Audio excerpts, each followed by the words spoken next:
معزز سامعین السلام علیکم، آپ سبھی کا ہمارے چینل اسلامی درس میں خیر مقدم ہے، اور ہمیشہ کی طرح آج بھی اس جمعے کے روز بھی شرعی مسائل کا ایپیسوڈ لے کر ہم حاضر ہو رہے ہیں۔ مفتی صاحب ہمارے درمیان موجود ہیں۔ آپ سبھی سے امید ہے کہ آپ کو یہ ہمارا شرعی مسائل پروگرام اچھا لگتا ہوگا اور آپ کی معلومات میں اضافہ بھی ہوتا ہوگا۔ اپنی معلومات میں اضافہ کرنے کے ساتھ ساتھ آپ اس ویڈیو کو زیادہ سے زیادہ شیئر کریں گے تو امید ہے کہ اور بہت سارے لوگوں کی معلومات میں بھی اضافہ ہوگا، اور یہ ایک نیک کام بھی ہے اور آپ کا فرض بھی بنتا ہے، جیسا کہ ہمارا فرض بنتا ہے کہ ہم ہر جمعے کو آپ کے سامنے آپ کے مسائل کے جواب مفتی صاحب کے ذریعے فراہم کرواتے ہیں۔ ایک صاحب نے سوال کیا ہے، وہ لکھتے ہیں کہ میں نے ابھی کچھ روز پہلے نکاح کر لیا ہے، اور ایک نکاح اس نکاح سے پہلے نکاح ہو چکا ہے، اس کے 2-3 بچے بھی ہیں۔ یہ دوسرا نکاح جو کیا ہے تو انہوں نے اپنے گھر والوں سے چھپ کے کیا تھا۔ ظاہر سی بات ہے چھپ کے کیا ہوگا تو باہر کیا ہوگا، لیکن باقاعدہ نکاح ہوا ہے، کسی امام صاحب نے پڑھایا ہے، اس کے 2 گواہ بھی ہیں۔ اب لکھتے ہیں کہ گھر والے مجھ سے ناراض ہیں اور گھر میں داخل نہیں ہونے دے رہے ہیں۔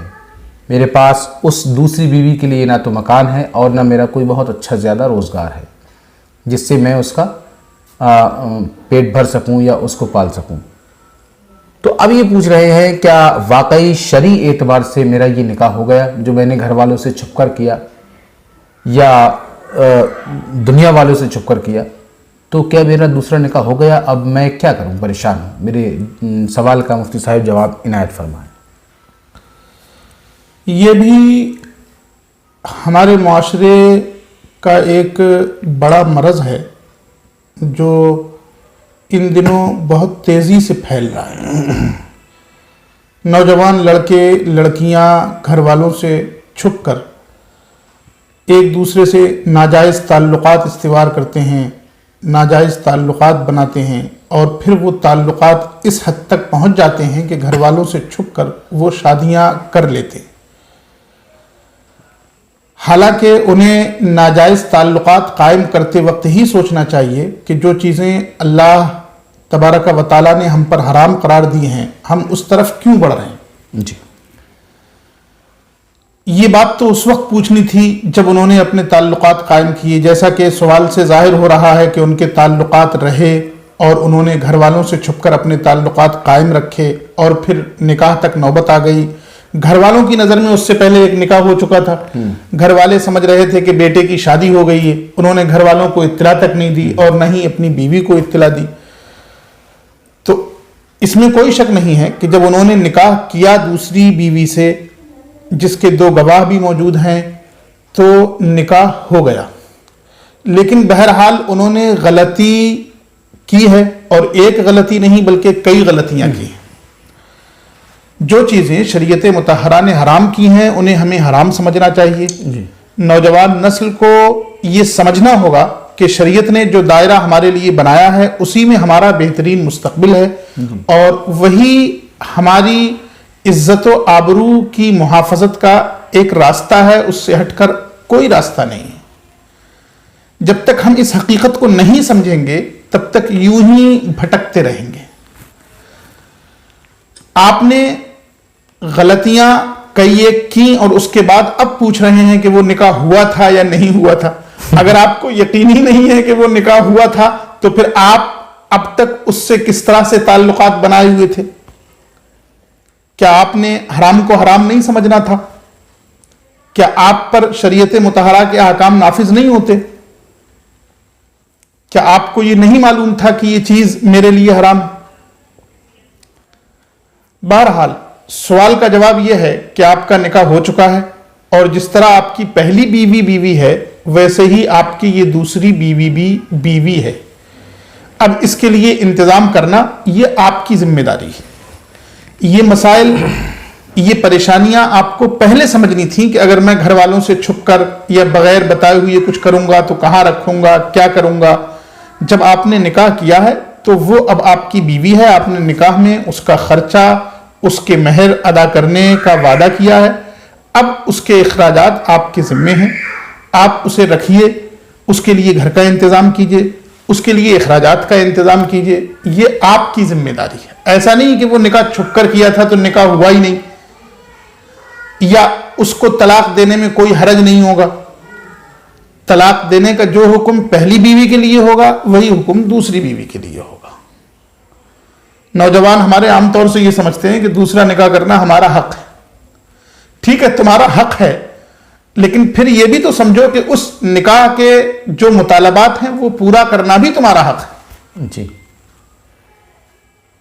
اب یہ کہ کسی طرح سے کوئی ایسا گوشہ نکل آئے کہ دوسرا نکاح ہوا نہ ہو تاکہ میں الگ ہو جاؤں، علیحدہ ہو جاؤں، اس طرح کا کوئی گوشہ یا کوئی شوشہ نہیں ہے۔ یہ دوسرا نکاح آپ کا مکمل ہے اور یہ دوسری بیوی آپ کی بیوی ہے۔ اس کے اخراجات، اس کے لیے گھر کا انتظام آپ کی ذمہ داری ہے۔ خلاصہ یہ ہے کہ اب آپ اپنی ذمہ داریوں سے کنارہ نہیں کر سکتے، بلکہ آپ کو پہلی بیوی کی طرح ہی دوسری بیوی کے اخراجات بھی اٹھانا پڑیں گے اور اس کا دھیان رکھنا پڑے گا۔ یہ مقصد ہے اور آپ کے سوال کا یہ جواب ہے۔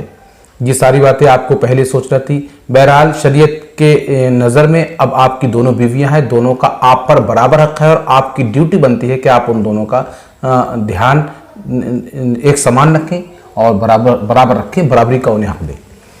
ایک سوال اور ہے، جناب سید مسعود علی اشرفی صاحب سید پور سے کرتے ہیں۔ بڑا اچھا سوال ہے، آپ کا شکریہ، آپ نے سوال ہمارے اس پروگرام میں کیا، آگے بھی امید ہے کہ آپ کرتے رہیں گے۔ اکثر ہم بھی دیکھتے ہیں، یہ سوال پوچھتے ہیں کہ اکثر لوگ فیشن میں کہیں یہ فیشن ہے یا لوگوں کو اچھے لگتے ہیں، خیر مجھے تو اچھے نہیں لگتے، لوگ بڑے بڑے ناخن رکھا لیتے ہیں ہاتھوں کے، پیروں کے، اور خاص طور پر لڑکیاں اکثر دیکھی گئی ہیں کہ ان کے ہاتھ پیروں کے ناخن بڑے بڑے ہو جاتے ہیں۔ تو کہہ رہے ہیں کہ جن لوگوں کے ناخن بڑے ہیں انہیں وضو کرنے میں یا غسل میں کسی طرح کی کوئی کراہت ہوتی ہے شریعت کے اعتبار سے یا نہیں ہوتی ہے، یا ان ناخنوں کو ہم کس نظر سے دیکھیں، ان کو کتنی اہمیت دیں اور کتنا نظر انداز کریں، کس طرح کا عمل اپنی زندگی میں ہم شامل کریں؟ دیکھیے، سب سے پہلے تو یہ سمجھیے کہ ناخن کاٹنا شریعت مطہرہ نے مستحب قرار دیا ہے، جی، پسندیدہ عمل قرار دیا ہے۔ آپ کو ہر جمعے کو ناخن کاٹنا بہتر ہے۔ اب ایک جمعے سے دوسرے جمعے تک کتنے ناخن بڑھ سکتے ہیں یہ آپ خود اندازہ کر سکتے ہیں اور خود سمجھ سکتے ہیں۔ آپ نے چونکہ مقدار پوچھی ہے کہ کس مقدار تک ہم ناخن بڑھا سکتے ہیں اور کس مقدار تک نہیں بڑھا سکتے، تو بس اتنی ہی مقدار سمجھ لیجئے، ایک جمعے سے دوسرے جمعے تک جتنی مقدار میں ناخن بڑھ جاتے ہیں، بس دوسرے جمعے کے لیے آپ کو پھر کاٹنا مستحب ہے، اس سے زیادہ نہیں بڑھنا چاہیے۔ جو دوسرا سوال آپ نے کیا ہے کہ ناخن کے بڑھنے میں کراہت کیا ہوتی ہے وضو یا غسل میں، ہمیشہ یاد رکھیے جب ناخن اتنا بڑا ہو جاتا ہے کہ ناخن کے اندر پانی پہنچانا پڑے، یعنی آپ کو قصدن اس کے اندر پانی پہنچانے کی ضرورت پیش آنے لگے، ناخن کے نیچے والی انگلی کا حصہ اگر خشک رہ جائے پانی پہنچائے بغیر، تو سمجھ لیجئے کہ آپ کا ناخن اب اس حد میں آ گیا کہ آپ اس کو کاٹ لیجئے۔ ناخن بڑا ہونے کی وجہ سے وہ کم بڑا ہو یا زیادہ بڑا ہو، بعض بچوں کو میں نے دیکھا ہے بہت بڑے بڑے ناخن رکھ لیتے ہیں، وہ 1 انچ، 1.25 انچ، 1.5 انچ تک کے ہو جاتے ہیں۔ ظاہر ہے کہ اس طرح کے ناخن رکھنے کی صورت میں وضو کرنے میں بھی دقت ہے اور غسل کرنے میں بھی دقت ہے کہ اس کے اندر تک، نیچے تک پانی نہیں پہنچے گا تو وضو نہیں ہوگا اور غسل بھی نہیں ہوگا۔ ہو سکتا ہے کوئی یہ بچہ دلیل دے، کوئی بچہ یہ دلیل دے کہ ہم پانی پہنچا لیں گے، احتیاط کر لیں گے، ٹھیک ہے، وہ ساری احتیاطیں آپ کر لیں، لیکن اس کے باوجود شریعت مطہرہ نے ہمیں اس سے روکا ہے کہ ہم ناخن بہت بڑے بڑے رکھیں۔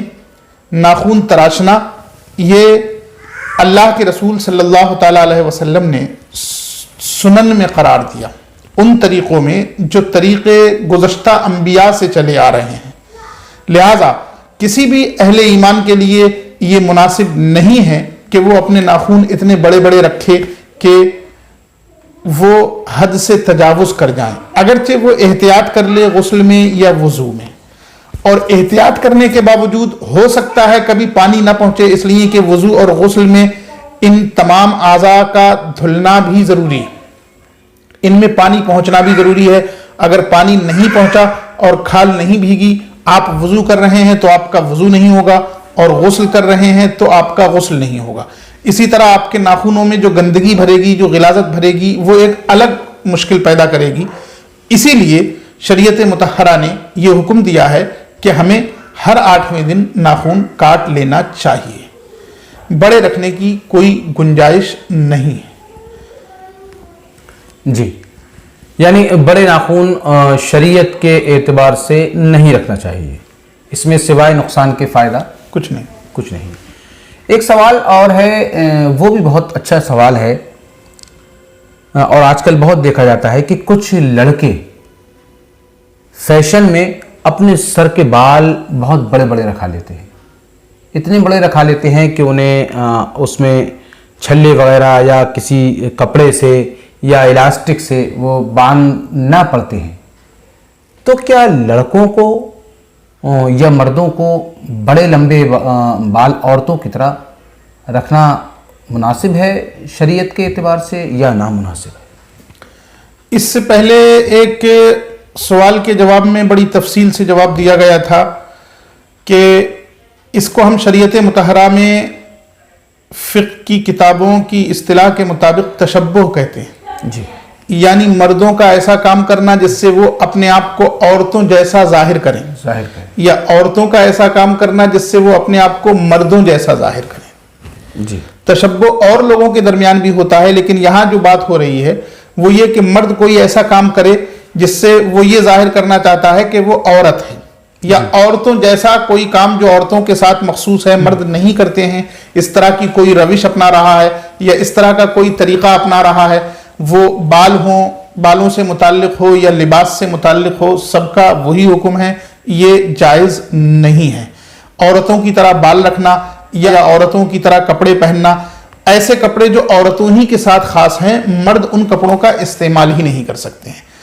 اسی طرح وہ لوگ بھی جو اپنے بال اتنے بڑے رکھ لیتے ہیں کہ انہیں چوٹی باندھنے کی ضرورت پڑتی ہے، یا چوٹی کے بجائے وہ جو جوڑا عورتیں باندھتی ہیں، اس طرح کا انہیں جوڑا باندھنا لیتے ہیں، یہ سب اسی میں آئیں گے، یعنی یہ مرد ہوتے ہوئے اپنے آپ کو عورت بننا چاہتے ہیں، یہ کسی بھی طرح ان کے لیے اس کی گنجائش نہیں نکل سکتی، اور یہ جائز نہیں ہے کہ ہم مرد ہوتے ہوئے اپنے آپ کو عورت ظاہر کریں یا عورتوں جیسی کوئی عادت اپنائیں، عورتوں کا کوئی طور طریق اپنائیں، یہ مردوں کے لیے جائز نہیں ہے۔